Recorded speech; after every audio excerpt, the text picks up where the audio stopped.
In this video, we'll be showing you how to do an adductor rock back. This is working on stretching and mobility of your inner thigh muscles.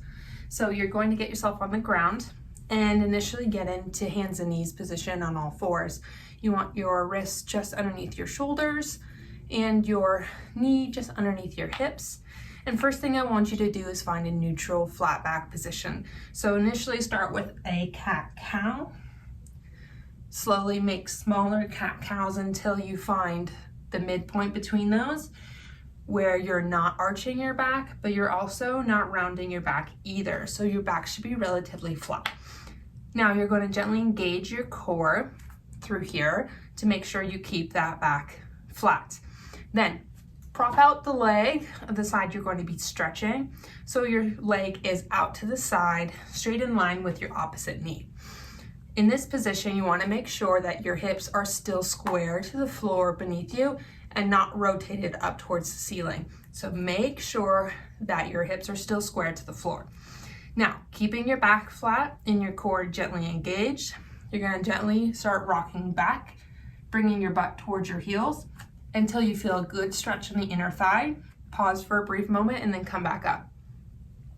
You're going to go gently in and out of this stretch position with a brief pause whenever you need to.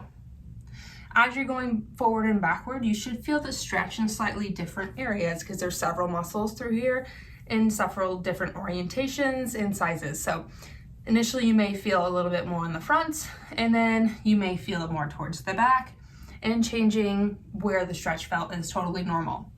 If you're seeing this from the side, again, I'm finding this back flat position, so I don't want you rounded up towards the ceiling, but I don't want you sagging down towards the floor.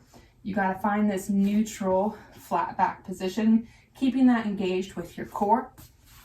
Leg out to the side, keeping that pelvis square to the floor and not rotated up towards the ceiling. And then rocking forward and backward, maintaining that flat spine position. Common mistake people make is as they're rocking backwards, they'll start to round through their spine. But you really got to make sure that you're keeping your pelvis level and your back flat as you're doing this exercise.